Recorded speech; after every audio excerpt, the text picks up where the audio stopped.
Boa noite, né?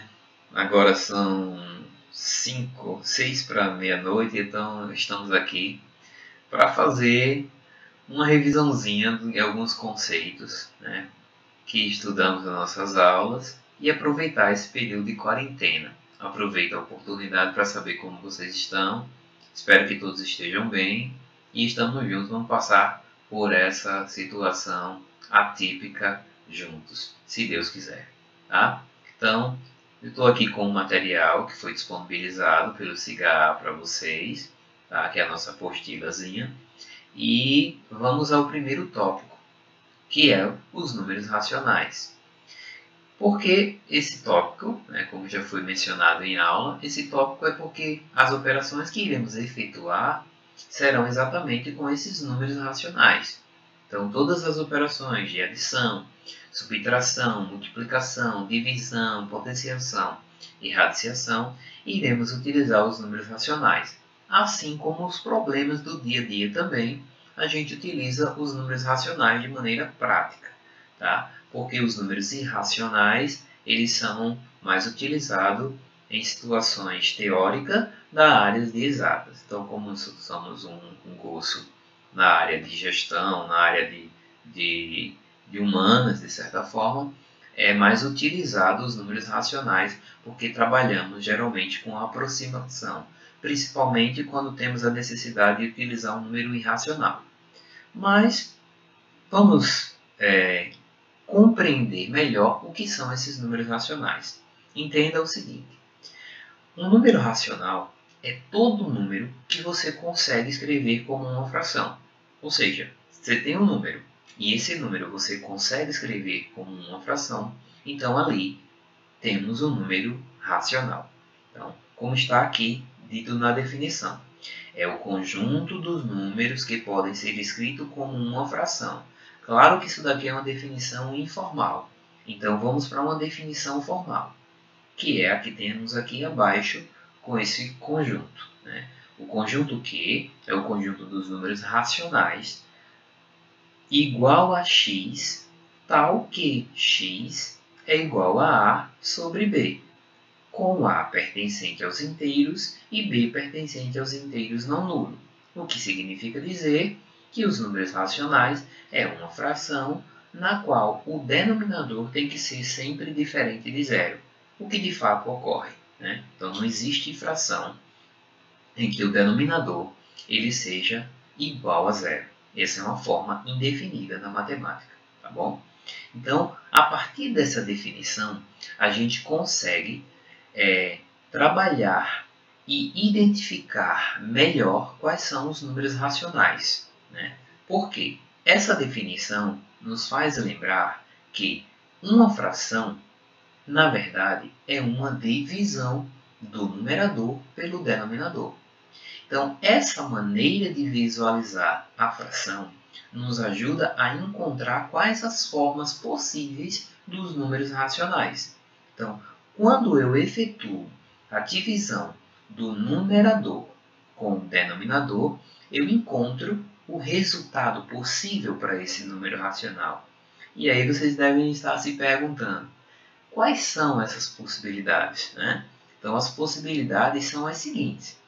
Então, ao efetuar a divisão do numerador pelo denominador, a gente pode encontrar um número inteiro. E isso ocorre sempre que o numerador ele é múltiplo do denominador. Então, nesse caso, a gente tem uma divisão exata. Então, há uma divisão exata por conta da multiplicidade. Mas pode acontecer dessa divisão ela não ser exata.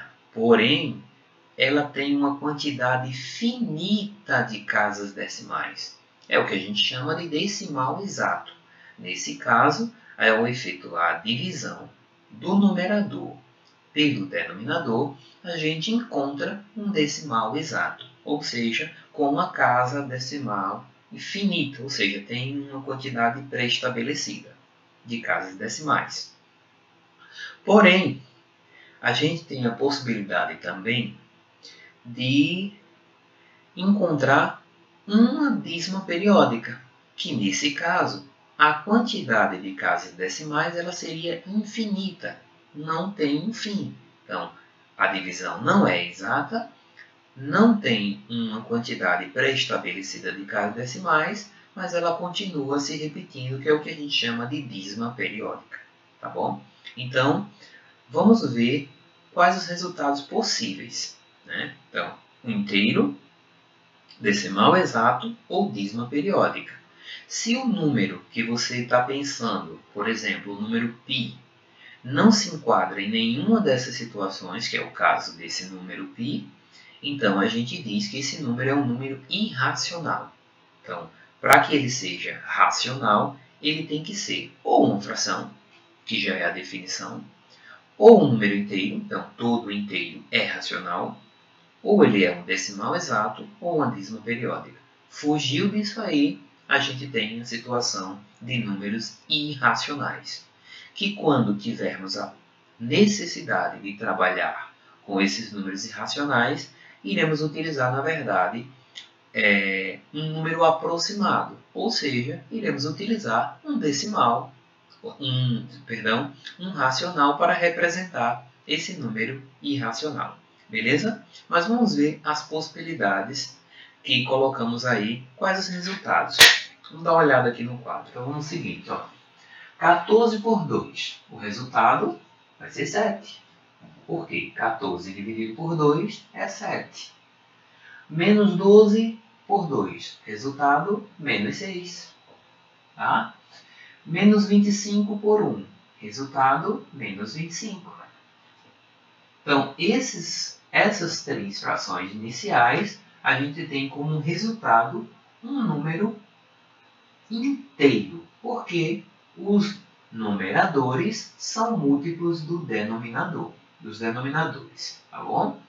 Na segunda leva de exemplo, a gente já tem uma situação em que não há uma multiplicidade. Ou seja, por exemplo, 10 dividido por 4, o resultado é 2,5. Então, eu já tenho uma divisão que não é exata, mas, em compensação, ela tem uma quantidade finita de casas decimais. No segundo exemplo, que estava faltando 0, né, a gente tem um resultado de menos 0,24. Ou seja, mais uma vez, você tem uma quantidade finita de casas decimais.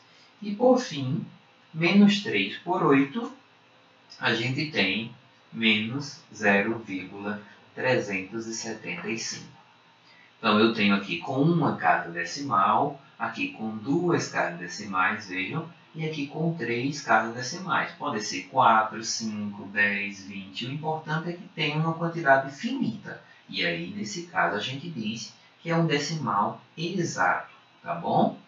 Mas também pode ter a possibilidade do resultado ser uma dízima periódica, que é o caso desses últimos exemplos aqui. Eu tenho 1 por 9, que como resultado a gente tem 0,111. Ou seja, o período é sempre 1. Nesse caso aqui, 13 por 6, a gente tem como resultado, menos 13 por 6, a gente tem como resultado menos 2,166, etc. O 6 vai se repetir de maneira infinita, tá? Ou seja, decimal com uma dízima periódica. Tá bom? E por fim, 14 por 33, a gente tem um período que não é simples, né? Ele é composto, no caso, 42, 42, 42, etc. Então, ao efetuar a divisão 14 por 33, eu encontro esse resultado. Então, aqui, gente, são as possibilidades dos números racionais. Eu tenho todas elas aqui. Porque eu tenho fração, eu tenho número inteiro, eu tenho números decimais e eu tenho dízimas periódicas. Então, essas são as possibilidades e esses são os números em que iremos trabalhar e que trabalhamos geralmente em prática no nosso dia a dia. Inclusive, quando a gente encontra uma dízima periódica, geralmente a gente também usa uma quantidade aproximada de casas decimais. Então, a gente sempre aproxima. Então, se houver necessidade de trabalhar com números irracionais, iremos fazer o mesmo procedimento, aproximar para efetuar as operações de adição, subtração, multiplicação, divisão, enfim, qualquer operação que seja necessária. Bom, então, essa primeira parte é basicamente para a gente conhecer os números racionais, né, que iremos trabalhar. E é a partir disso que iremos começar a trabalhar nas nossas operações. Tá bom, pessoal? Então, espero que vocês tenham, de certa forma, relembrado um pouco, né, desse conceito inicial. E nos próximos videozinhos, no próximo bate-papo que a gente fizer, a gente vai abordando os próximos tópicos. Só para lembrar algumas observações. Ó. As formas apresentadas anteriormente são as únicas possíveis para os números racionais, então não existe outra. E por fim, os números que não se enquadram em nenhuma da forma já citada são denominados irracionais, né? Só reforçando isso daí. Então, o número é racional, ele pode ser escrito como uma fração. Ele não é racional, então ele não pode ser escrito, então a gente fala que ele é irracional. Tá? E agora vamos falar das operações, como mencionamos anteriormente. A primeira operação é a adição e vamos ver também ainda hoje a subtração. Tá? Então aqui dando continuidade, estamos aqui com o nosso material e o tópico são as operações de adição na forma decimal, tá? Como foi mencionado. Aqui tem um textozinho que nos ajuda, nos dá um guia de como montar, armar a nossa operação para que o resultado dê certinho. Então, a primeira coisa que devemos fazer é igualar o número de casas decimais com o acréscimo de zeros. Tá? Essa primeira opção, esse aqui é opcional. Há quem faça, há quem não faça, mas dá uma segurança para o segundo tópico, que é exatamente colocar vírgula debaixo de vírgula. Então, se você já tem a mesma quantidade de casas decimais, então você consegue montar vírgula embaixo de vírgula com mais exatidão e sem correr o risco de errar. Tá? E por último, é efetuado a divisão e a vírgula fica alinhada com os números de cima. Isso é válido tanto para a adição como para a subtração. Então, a subtração, o acréscimo do zero, ele é meio que obrigatório para que você possa efetuar a conta. No caso da adição, ele é opcional. Tá? Então, vamos para os exemplos. Tenho aqui 2 exemplos de adição e tenho aqui 3 exemplos de subtração. Então, vamos passar lá para o quadro para a gente ver como vai ficar essa situação. Tá bom, pessoal? Está aqui. 1,28 mais 2,6 mais 0,038. Então, a gente pode acrescentar os zeros. Nesse caso do meio aqui, são 2 zeros. E nesse aqui, só mais um zero. E aí, agora a gente pode efetuar a adição. Somando esses aqui, 0 mais 0 mais 8, o resultado é 8. 8 mais 0 mais 3, o resultado é 11. Fica 1, vem para cá. 1 mais 2, 3, mais 6, 9. E por fim, 1 mais 2, 3, mais 0, 3. E a vírgula vai ficar embaixo de vírgula. Então, perceba que tudo está montado direitinho, mesmo com a quantidade de casas decimais errada. Então você tem que focar em colocar a vírgula embaixo de vírgula. E aí não tem para onde errar. Então veja aqui, ó. O 47 é um número inteiro. Então onde é que está a vírgula? A vírgula está no final do número inteiro. Tá? Então veja, vírgula embaixo de vírgula. Para que isso? Para que unidade fique embaixo de unidade, dezena embaixo de dezena e assim sucessivamente. Da mesma maneira, décimos fica embaixo de décimo, centésimo embaixo de centésimo. Nesse caso aqui o centésimo é zero, nesse caso o décimo e o centésimo são zero. É só completar. E agora basta somar, ou seja, 5. Aqui eu tenho 11. Venho para cá. E agora eu tenho 12 com mais 1, 13. Venho para cá. E agora 8. Agora baixo a vírgula, 83,15. Tá? Então, da mesma maneira que a gente fez na adição, a gente vai ter também a mesma cautela na subtração, que é esse caso aqui. 3,97 e 3,2,03. Então, acrescenta-se o zero para completar. E aí você vai fazer a subtração. Tá? Claro que tem várias formas de se fazer isso. A que eu utilizo é vendo quanto que falta. Por exemplo, 3 para 10, faltam 7. Como eu falei 10 aqui em cima e era 0, então eu acrescento mais 1 aqui e eu fico com 2. Então, 2 para 7, faltam 5. Nesse caso, como eu não adicionei nenhuma dezena, então continua sem colocar nada no próximo número. Então, só repetindo.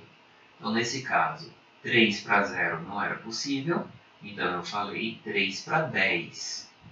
Como eu coloquei 1 aqui, eu tiro 1 embaixo no próximo número. Para o próximo caso, ficou 1 mais 1, 2. 2 para 7, 5. Bom? E aí, nos demais, não precisa mais adicionar, porque aqui eu não acrescentei nenhuma dezena.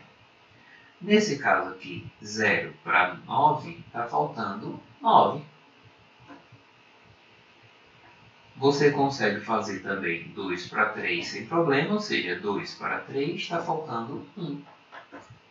E aí é só descer a vírgula. Resultado, 1,957. Tá? Então, uma regrinha que eu utilizo é essa. Então, para o próximo exemplo, a gente tem aqui 17,2 menos 5,146. Posso adicionar os zeros. Tá? Devo adicionar os zeros, na verdade, porque senão não consigo efetuar a subtração. E aí eu tenho 3 casas decimais e 3 casas decimais. Perceba que a vírgula está embaixo da vírgula e agora podemos efetuar a nossa operação. Então, por exemplo, 6 para 0 não é possível. Então, eu faço 6 para 10. Como eu falei 10 aqui em cima, então eu tenho que tirar uma aqui embaixo. Então, 6 para 10 dá 4.